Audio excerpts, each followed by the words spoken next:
মাথা কামানো হলো, কুকুরের মতো পিটানো হলো, শ্বশুরমশাইয়ের সামনে পরিবেশন করা হলো, 6 পাতার নোট লিখে মেয়েকে খুন করে আত্মঘাতী মা। এক ঝলক। সংযুক্ত আরব আমিরাতের শারজাহ থেকে এক মর্মান্তিক ঘটনা সবাইকে নাড়িয়ে দিয়েছে। কেরালের কোল্লামের 33 বছর বয়সী বিপঞ্জিকা মণি এবং তার 1.5 বছরের মেয়ে বৈভবীকে তাদের আল নাহুদা অ্যাপার্টমেন্টে মৃত অবস্থায় পাওয়া গেছে। প্রাথমিক তদন্তে এটিকে খুন আত্মহত্যা বলে মনে করা হচ্ছে, যেখানে বিপঞ্জিকা তার মেয়েকে হত্যা করার পর নিজে আত্মহত্যা করেছেন।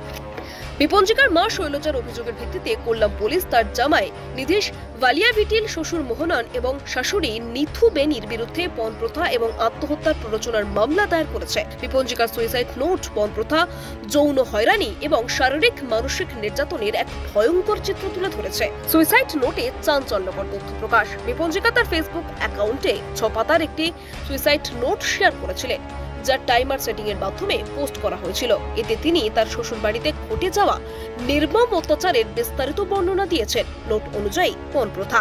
বিয়ের পর থেকেই বিপঞ্জিকাকে পণের জন্য নির্যাতন করা হয়েছে। শ্বশুর বাড়ির লোকেরা বলতো যে বিয়ে জমকালো হয়নি এবং পণ হিসেবে গাড়ি না থাকার কারণে তাকে অপমান করা হয়েছে। তার মা শৈলজার মতে তারা বলতো যে পণ যথেষ্ট নয়, তারা বড় বাড়ি, গাড়ি এবং আরো টাকা চাইতো। শারীরিক নির্যাতন। বিপঞ্জিকা লিখেছেন, আমাকে কুকুরের মতো পেটানো হতো। গর্ভবতী অবস্থাতেও আমাকে বাড়ি থেকে বের করে দেওয়া হয়েছিল। 7 মাসের গর্ভবতী অবস্থায় তাকে খাবার এবং আশ্রয় থেকে বঞ্চিত করা হয়েছিল। যৌন হয়রানি। সবচেয়ে গুরুতর অভিযোগ ছিল শ্বশুর মোহননের বিরুদ্ধে, যিনি বিপঞ্জিকার সঙ্গে অশালীন আচরণ করেছিলেন। যখন তিনি স্বামী নিধেশের কাছে অভিযোগ করেন, তখন সে জবাব দেয়, আমি শুধু নিজের জন্য নয়, আমার বাবার জন্য তোমাকে বিয়ে করেছিলাম। নোটে এও প্রকাশিত হয়েছে যে নিধেশ অশ্লীল ভিডিও দ্বারা প্রভাবিত হয়ে তার কাছে অপমানজনক যৌন কাজের দাবি করত। বর্ণ বৈষম্য এবং অপমান। ফর্সা হওয়ার কারণে বিপঞ্জিকাকে কটূক্তি করা হতো এবং তার মাথা কামিয়ে তাকে কম আকর্ষণীয় করার চেষ্টা করা হয়েছিল, কারণ তার শ্বশুর বাড়ির লোকেরা শ্যাম বর্ণের ছিল।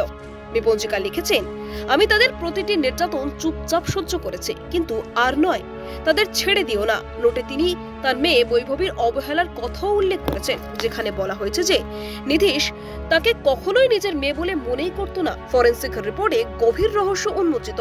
ময়নাতদন্ত রিপোর্টের অপেক্ষা। 8 জুলাই শারজাহের আল নাহুদা এলাকায় বিপঞ্জিকা এবং তার মেয়ে বৈভবীকে মৃত অবস্থায় পাওয়া যায়। ফরেন্সিক রিপোর্ট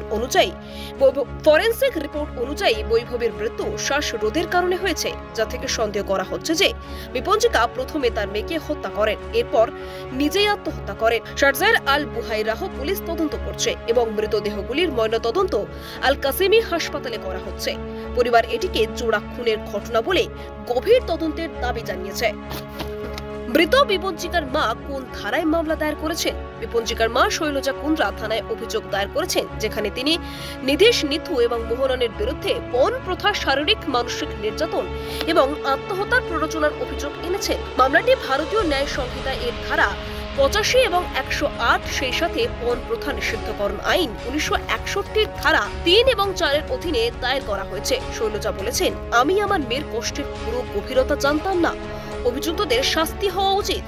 বিপঞ্জিকা এবং নিধেশের বিয়ে 2020 সালের নভেম্বরে হয়েছিল এবং তারা দুজনেই শারজাহে থাকত। বিপঞ্জিকা গত 7 বছর ধরে দুবাইয়ের একটি বেসরকারি কোম্পানিতে ফাইল ক্লার্ক হিসেবে কাজ করছিলেন।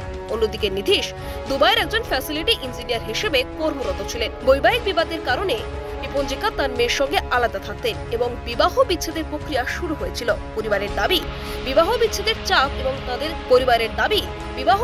চাপও তাদের আত্মহত্যার একটি কারণ হতে পারে। ভারতীয়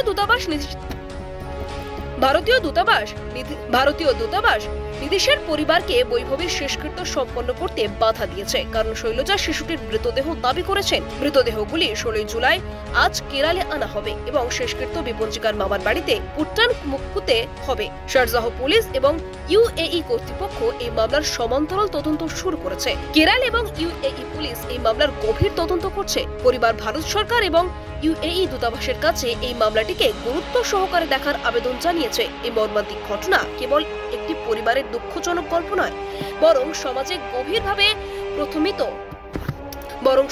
গভীরভাবে প্রমথিত পণ প্রথা এবং সংহিতার মতো বিষয়গুলি নিয়েও প্রশ্ন তোলে। বিপঞ্জিকা এবং বৈভবী কি ন্যায় বিচার পাবেন তা সময় বলে দেবে। আপনি দেখছিলেন কলকাতা দর্পণ।